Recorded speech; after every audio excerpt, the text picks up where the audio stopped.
Welcome to Uncovering Trusts, a podcast by the Edison Group, a content-led IR business integrating analyst content, digital targeting, and investor engagement. Tune in to find interesting investment ideas and stay on top of what's happening in the investment company sector.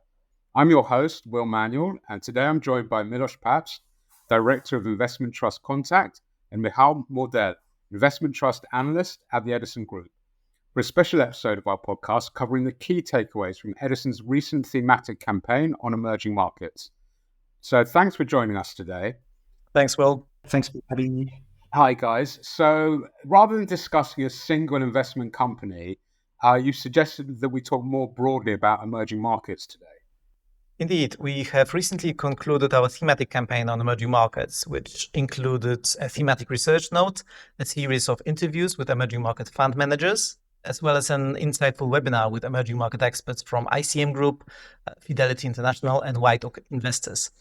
We feel that this is an attractive area to cover now, given that emerging market equities seem out of favor following a decade of underperformance against developed markets, US equities in particular. And equities in many EM countries are currently trading on attractive absolute and relative valuations compared with developed markets. It seems to me that investors are not fully appreciating the higher economic growth prospects offered by emerging market economies, which contributed 2/3 of global GDP growth of the last 20 years, as well as the greater resilience of many of these markets compared to, let's say, 10 to 15 years ago. For instance, Amber Gordon from Fidelity International, who is an investment director for Fidelity's Global Emerging Markets franchise, highlighted during our webinar, which our listeners can find on the Edison website, the reduced vulnerability of emerging markets to capital outflows triggered by high US interest rates. Lower debt to GDP across some of the emerging economies compared to Western Europe is also worth mentioning, although I would note that obviously, higher US rates still represent a headwind to emerging market economies. More on that later. Higher growth potential in emerging markets has not always translated into higher corporate earnings due to, for instance, poor capital allocation or weak corporate governance, which we will discuss in a moment. However, I would highlight that earnings growth across Asian equities is expected to be double-digit over the next 2 years, as noted by Yu Zhong Oh, one of the managers of Aberdeen Asian Income Fund, in a recent interview.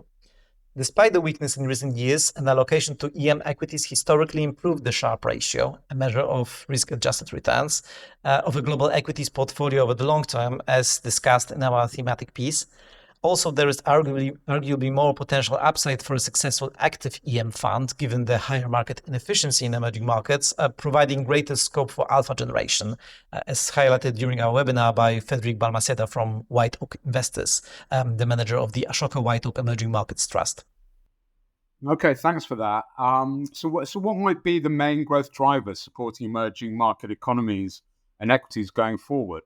The major secular drivers of EM economies include urbanization, in some countries supported by favorable demographic trends, for example, in India or Vietnam, which support the rise of the middle class. Patrick highlighted during our webinar that 500 million people are expected to join the workforce across emerging markets over the next decade. Urbanization and the rising middle class in turn translate into demand for residential real estate development and infrastructure projects, as well as increased demand for higher quality goods and services such as healthcare insurance and wealth management products. Yes, I would add that Charles Gillings from ICM, the manager of Utilico Emerging Markets, pointed out that this trend is accelerated by 4 developments. The first is the energy transition and improvements in energy security. We agree that climate change has moved up the global agenda, also in EMs, driving the development of renewable energy, battery storage, electric vehicles, and waste and water treatment. The second factor is the growth in digital infrastructure, including data centers and service suppliers in the space. Then there is social infrastructure, such as sanitation and urban transportation. And finally, global trade, including the reconfiguration of global supply chains. Right. So maybe let's delve a little deeper into the global trade theme, especially given the US-China tensions, as well as the lessons learned from the pandemic. Yes, that's an important point to discuss. One of the major beneficiaries of the resulting nearshoring and friendshoring is Mexico. It takes 36 to 48 hours to ship goods from Mexico to Chicago, compared to 25 days from China. In this context, the upcoming renegotiation of the US-Mexico-Canada agreement in 2026 is something to watch closely.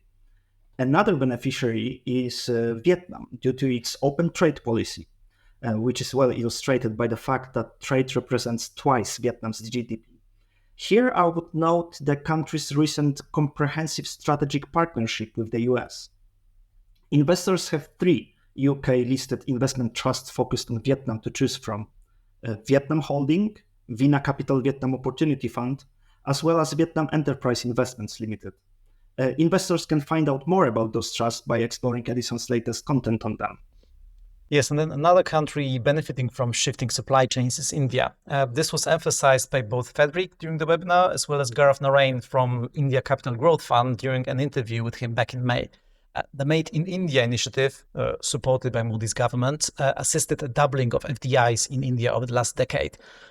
For instance, India currently accounts for 14% of global iPhone production, which could double in the next few years. Gaurav highlighted several positive developments in the Indian economy, such as strong banking asset quality, healthy corporate balance sheets and profitability, as well as a significant pipeline of infrastructure investments. By 2030, India is widely expected to have the third largest global economy, behind the US and China, having overtaken Germany and Japan. Charles Jennings also highlighted Eastern Europe, for instance Poland and Romania, as a beneficiary of changes to global supply chains, as well as the inflow of EU funds. However, Amber Gordon also made an important point about China in this respect. Many investors assume that Chinese businesses are inevitably losers of the supply chain reconfiguration, but in fact, some of them are very innovative in shifting manufacturing bases to countries considered friendly by Western governments. Right, thank you. And what do you see in terms of sort of state level and corporate level governance issues across emerging markets? So political stability is an issue in some emerging markets, as local governments tend to have greater decision-making power and intervene more in asset markets than policymakers in developed countries. Also, political regimes can be unstable in some countries. Political factors obviously play an important role in China, as illustrated by the regulations imposed on the local internet industry, among others. That said, there are also positive examples across EMs, such as India. Gaurav Narain pointed out the government stability as an important factor supporting economic growth in India. He also emphasized the government's reforms aimed at improving transparency and regulatory oversight. Then Charles Jennings highlighted that several countries strengthened their financial institutions. For instance, Brazil has given stronger independence to the central bank. Amber Gordon also pointed out the positive changes in management of state-owned enterprises in Poland amid the change of power following the elections last year. Now, in terms of corporate governance, the discussions we had during our emerging markets campaign have clearly shown that there is an increasing emphasis on returning capital to shareholders by public companies in EMs, following the long-standing trend in developed markets. For instance, some investors used to consider Asia primarily in terms of capital growth potential rather than income. However, Yu Jong-oh highlighted during our interview with her that close to 50% of their Asia-Pacific ex-Japan benchmark now yields more than 3%. I would note that Asian corporate balance sheets tend to be stronger than those in developed markets, which bodes well for continued positive income from Asian equities. Amber Gordon mentioned some encouraging signs in China, as in January the authorities encouraged state-owned enterprises to return more capital to shareholders, which was accompanied by several self-initiated efforts amongst private companies, including important index constituents such as Alibaba and Tencent. This has encouraged some income investors, such as the Aberdeen Asian Income Fund, to initiate position offices in Tencent. Chinese listed companies also significantly stepped up their buyback activities. I think those companies understand the fact that the property market weakness and worsening demographics means that investors are looking for more than just capital growth when investing in the country. Moreover, a significant weakness of the Hong Kong equity market, driven by large foreign capital outflows, also reinforces the need to properly address any concerns of foreign investors. We also highlighted in our thematic piece that the dividend yields in Latin America are very attractive at present. Right. And how about another major emerging market, South Korea? I believe they unveiled the Corporate Value Up program earlier this year. Correct. The program is aimed at addressing the so-called Korea discount by enhancing the appeal of local equities through corporate governance reforms and enhanced distributions to shareholders. This was inspired by the recent success in Japan. A particular emphasis is placed on a company's return on equity and price-to-book multiple versus its industry and peers, with those faring better to be included in a premium index tracked by exchange-traded funds. The program also may involve changes to the rules on treasury shares of listed companies to protect minority shareholders. Although I have to say, though, that some investors are disappointed that the program is meant to be entirely voluntary. Still, I would encourage our listeners to explore our latest thematic note on emerging markets, which includes a summary of the interesting discussion we had on South Korean corporate governance with Andrew Daly, Head of Investor Relations at Wise Asset Management, the manager of Wise Korea Opportunity Fund. Right, so there are significant secular economic drivers in improving corporate governance in emerging markets. You've touched upon the undermining valuations across emerging markets. Can you tell our listeners a bit more about this? Sure. As mentioned earlier, emerging market equities are currently on average trading on more attractive absolute and relative valuations compared with developed markets. Let's say there is a significant dispersion in valuations between the respective countries, with markets such as India and Taiwan trading above the 10-year historical average, while several other countries, including China, Hong Kong, and Brazil, are trading below the 10-year average based on 1-year forward PE ratios. Indian equities are currently trading at quite high valuation multiples, with the average multiple across the market close or even above the US market. But this is obviously driven by the growth you see in the economy, which looks fairly sustainable, as well as the high capital efficiency of Indian businesses, as pointed out by Gareth Narain. He therefore suggested that investors should look beyond earnings for the next 12 months, and that valuations look more reasonable when the potential prospective multi-year growth path is taken into account. I guess it is also worth considering Indonesia with regards to the country's economic potential and probably quite undemanding valuations, for instance, compared to India. Now, the low valuations in China are, of course, driven by macro challenges, most notably the property crisis, subdued consumer sentiment, and geopolitical tensions. However, this may represent a fertile ground for contrarian investors looking for out-of-favor opportunities with solid fundamentals. Okay, so it seems like there's lots of value opportunities in emerging markets, but what needs to happen to drive the outperformance of emerging markets, emerging market equities versus developed markets? Yeah, that's a good question. I mean, when looking ahead, I believe that our emerging markets campaign has shown that there are 3 key potential triggers of a re-rating in EM equities. A turn in the US interest rate cycle, a commodity bull market, and an economic revival in China, which are somewhat interconnected. Monetary easing in the US has been delayed so far, as we all know. Once it materializes, it should provide tailwinds for emerging markets, as it would support foreign capital inflows, but also provide local central banks with more headroom for rate cuts, assisting the local economies, but also encouraging local investors to maybe shift their emphasis away from fixed income with the current high real interest rates to local equities. For instance, the weakness in the Brazilian equities market may have been due to the uncertainty with respect to the path of rate cuts, which were initiated last year. Right. So how about commodities that you mentioned just now? How important are these for emerging market equities? Actually, Amber Gordon has stressed that part of the emerging markets' weakness over the last decade was due to the commodity bubble bursting in 2014, which was linked to weaker demand from Chinese property market. However, she believes that the demand-supply environment for several commodities has become tighter, with a notable example being copper. Given the significant increase in demand from electrification and data centers, coupled with a quite muted supply backdrop, declining grades in existing mines and little new supply coming on stream, this should provide tailwinds for copper exporting EM economies. On the other side of the spectrum, iron ore has a less favorable outlook, given the high reliance on the Chinese property market.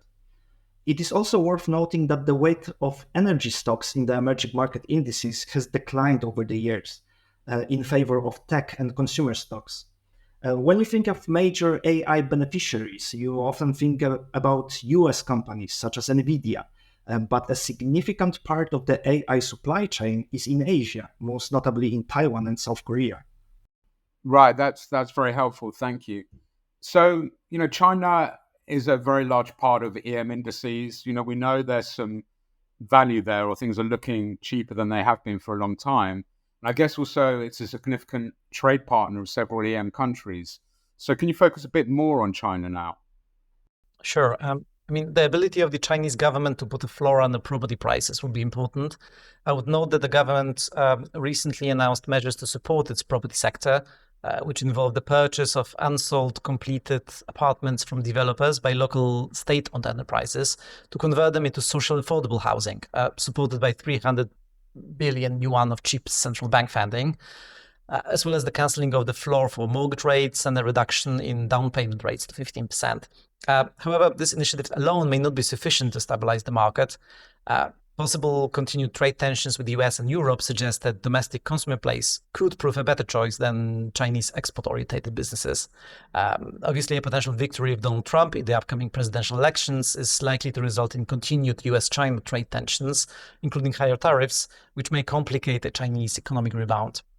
The IMF highlighted earlier this year that China's public debt dynamics is a concern, especially if the property crisis triggers a local public finance crisis. Still, it is worth noting that IMF projections released in July indicate that China's GDP will grow by 5% this year and by 4.5% in 2025, with a gradual deceleration to around 3.3% by 2029. Suggesting the country has the opportunity to benefit from secular tailwinds such as structural growth in consumption, automation, digitalization, and the green transition, among other things.